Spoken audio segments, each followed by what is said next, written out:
ओम गंगणपतये नमो नमः। श्री सिद्धिविनायक नमो नमः। अष्टविनायक नमो नमः। गणपति बप्पा मोरया।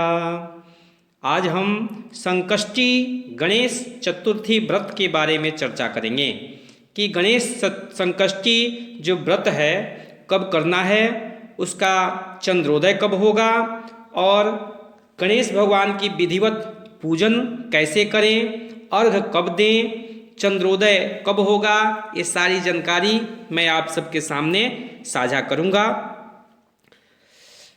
तो अब जानते हैं कि गणेश संकष्टी जो व्रत है कब करना है। गणेश संकष्टी जो व्रत है वह 21 जनवरी 2022 शुक्रवार के दिन इस व्रत को रखना है। व्रत के दिन में विधिवत गणेश भगवान की पूजन करें, जो इस प्रकार है। मैं आप सबके सामने व्रत का विधि जो है बता दे रहा हूँ। पहले गणेश भगवान के प्रतिमा को सामने रखना है और रख कर के सामने फिर वहाँ अपना आसन लगाकर बैठ जाएं। पूजन जो सामग्री है वो सामग्री अपने पास में रख लें। फिर आप भगवान गणेश जी का ध्यान करें कि हे भगवान गणेश, आप मेरे सम्मुख आवें और मैं आपका जो पूजन कर रहा हूँ उसे आप स्वीकार करें। आप उसमें मंत्र का भी प्रयोग कर सकते हैं। गजाननं भूतगणादिसेवितं कपीथ जम्बू फलचारुभक्षणं उमासुतं शोकविनाशकारकं नमामि विघ्नेश्वर पादपंकजम। ये मंत्र आप गणेश भगवान के सम्मुख बोल सकते हैं, या अगर मंत्र नहीं है तो आप भगवान से कहिए कि हे भगवान, आप जो मेरा पूजन है इसे स्वीकार कीजिए।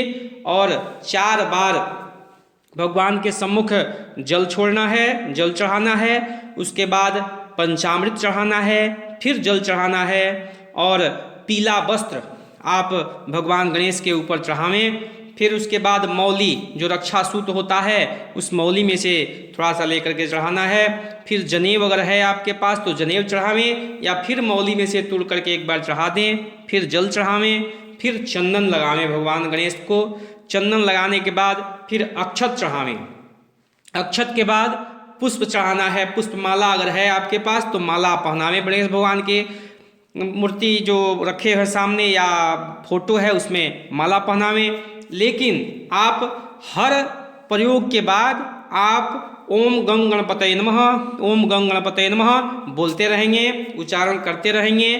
फिर दुर्वा चढ़ाएंगे। दूब का फुलगा जो होता है वह आप गणेश भगवान को चढ़ा सकते हैं। फिर सिंदूर चढ़ाएंगे। भगवान गणेश के पास पीला सिंदूर आप चढ़ा सकते हैं। उसके बाद अबीर चढ़ावेंगे। अबीर चढ़ाने के बाद अगरबत्ती जो धूप बत्ती होता है उस धूप बत्ती को जलावें।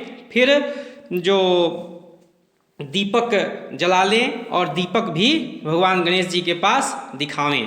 दीपक जलाने के बाद हाथ धोना है। कभी भी पूजन में जब दीपक दिखाया जाता है तो हाथ जरूर धोना चाहिए। हाथ धो लीजिए और हाथ धोने के बाद भगवान को किसी अच्छे पात्र में आप केला, सेब, लड्डू, पेड़ा और तिल का लड्डू ये सब व्यंजन रख करके भगवान को भोग लगावें। फिर पान का पत्ता उसमें रखें और भगवान को मुख शुद्धि के लिए पान का पत्ता दें। और फिर दक्षिणा जो भी चढ़ाना है आप वहाँ पे चढ़ा सकते हैं। फिर गणेश भगवान का विधिवत आरती करें। पूर्ण फल प्राप्त होता है पूजन का आरती से। अंत में आप आरती गाएं। आरती आपको जो गाना है जैसे जय गणेश जय गणेश जय गणेश देवा, माता जाकी पार्वती पिता महादेवा, ये आरती आप गा सकते हैं। या आपको जो भी आरती याद है, जो भी आप आरती गणेश भगवान का जानते हैं वो आरती आप गाएं। फिर वह आरती जो है पूरे घर में दिखावें।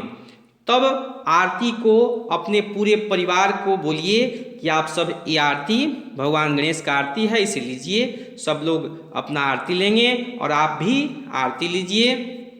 यह हुआ भगवान गणेश जी का षोडशोपचार पूजन, जो आपको उसी व्रत के दिन में ही करना है।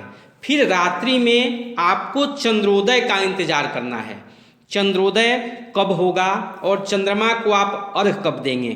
अर्घ के पहले आप एक केला के जो पुष्प होता है आगे लाल, उस पंखुड़ी में आप उसमें रखेंगे क्या? तो उसमें आप पान पत्ता, सुपारी, तिल, लड्डू, दुर्वा, बूंदी का लड्डू जो होता है वो भी रखना है और तिल का लड्डू भी उसमें रखना है।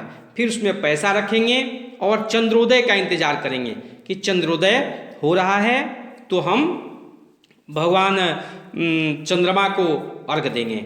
चंद्रमा का अर्घ देना है इस वर्ष कब? 8:40 पे भगवान चंद्रमा का उदय होगा।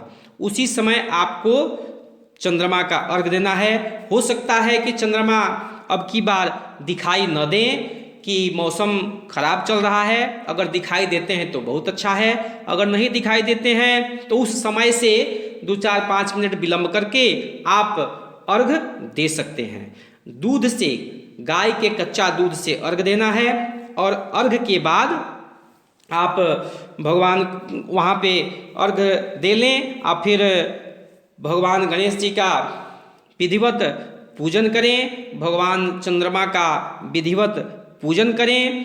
अर्घ देने का मंत्र है जो दधिशंख तुषाराभम क्षीरोदारण संभवम नमामि शशिनम सोमम संभोर मुकुट भूषणम। इस मंत्र से आप चंद्रमा को अर्घ दे सकते हैं या ओम चंद्राय नमः बोलकर भी अर्घ दे सकते हैं। और चंद्रमा को अर्घ देने के बाद तुरंत आप कथा श्रवण करें। संकष्टी गणेश चतुर्थी व्रत का जो कथा है, आप उस पुस्तक को अगर है आपके पास तो ठीक है, नहीं है तो मैं कमेंट में नीचे आपको कथा डाल दे रहा हूँ। उस कथा को आप देख लेंगे और कथा पढ़ लेंगे। कथा है कि जब गणेश भगवान गए अपने माता पिता के पास थे और देवताओं पर विपत्ति आ गई, देवताओं पर संकट आया, तो सब देवता वहाँ शिव भगवान के पास पहुँचे और बोले कि हम लोगों के पास जो कष्ट आया है इस कष्ट का निवारण कीजिए हे भगवान। तो भगवान अपने दोनों पुत्र श्री कार्तिकेय जी और गणेश जी से बोले कि आप लोग में से कौन जाएगा जो जा करके देवताओं का कष्ट निवारण करेगा। दोनों कृष्ण जो कार्तिकेय थे और गणेश भगवान दोनों तैयार हो गए कि हम जाएंगे तो हम जाएंगे। तो भगवान शिव ने कहा कि नहीं, जो तीनों लोक का परिक्रमा पहले करके आएगा वही देवताओं का संकट हरने जाएगा।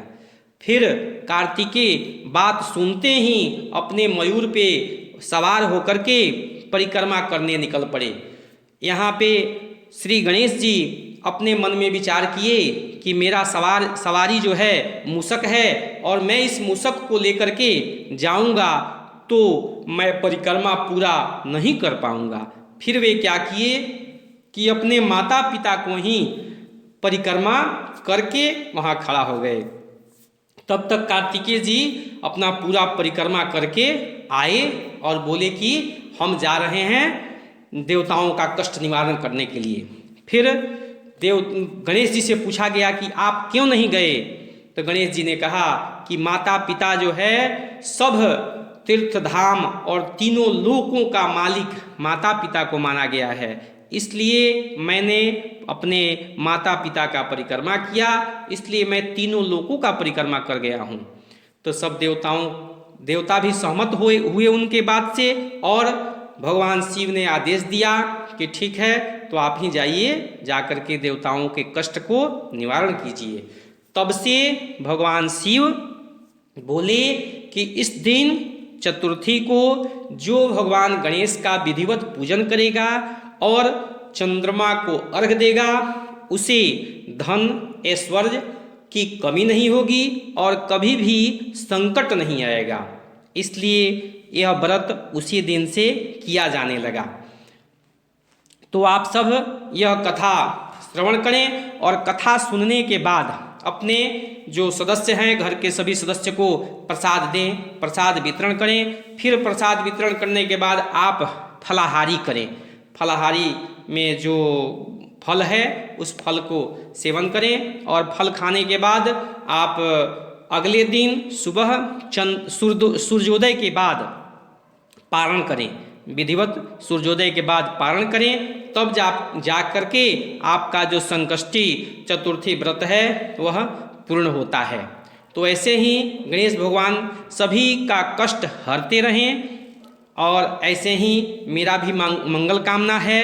इसमें कहा भी गया है कि जो है मंगलकारी सारे संकट हारी जग में, गणनायक जिनका नाम ध्यान उनका धर लो। जो है शिव के दुलारे पार्वती जी के प्यारे, मन अपना बना कर धाम उनकी पूजा कर लो।